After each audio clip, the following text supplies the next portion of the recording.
Well, we say good morning. Sister Fa, very nice to see you. Sister Fa is not a nun.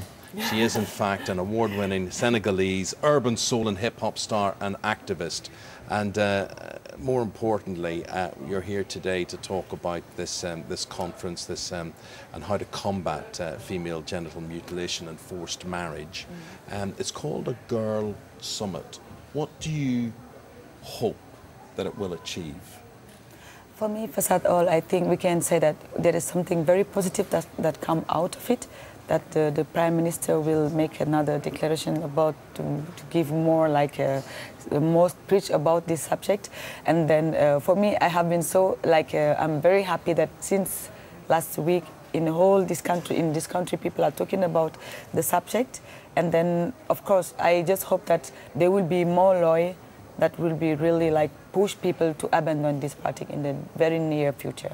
Yeah, I think sometimes the danger in the media is that we can talk about these things and people don't actually realize the horribleness of what's involved and the brutality of what's involved. How old were you when this happened to you? It's very funny because I cannot exactly remember my age, but it was before I started primary school. Yeah. I still remember the face of the woman who held me, the way they talked to me. I still remember my mom asking me to not cry, but I don't remember exactly how I was, probably between 4, 5 and 6 years old. Why is it done? Yeah, it is clear for us campaigner that it is a social norms. You know, it's like my neighbors cutting. Here they cut, my daughter have to be cut. Some people think this has something to do with the religion. What we prove now that is completely not true. Some other people link it with culture, but even if it's all of those two reasons, we have to stop because the consequences are more than what the positive things that they expect from that.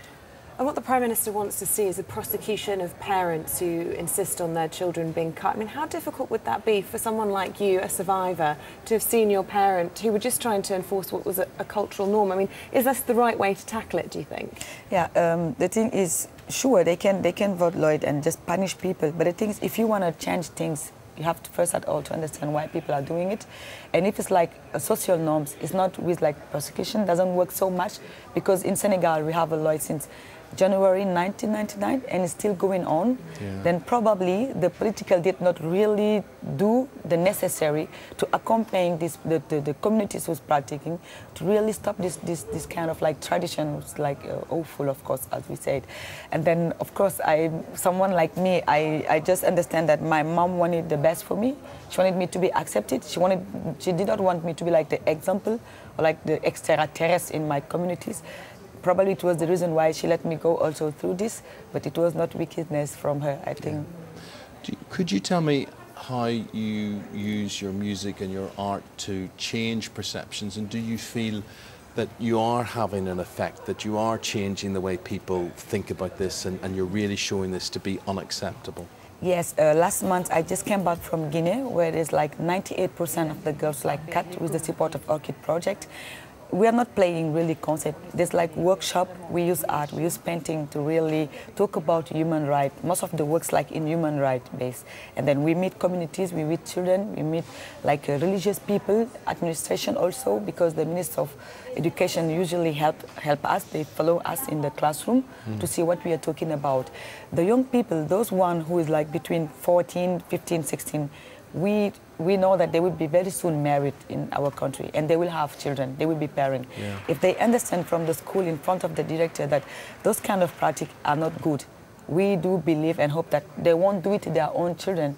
Our mother did not have the chance to go to school, then probably it's one of the reasons why it was quite hard for them to understand that it was not the right things to do to their own children. For people who are watching, you know, they're living in England, they're living in big cities, they're living in, you're in Berlin, isn't that where you live now?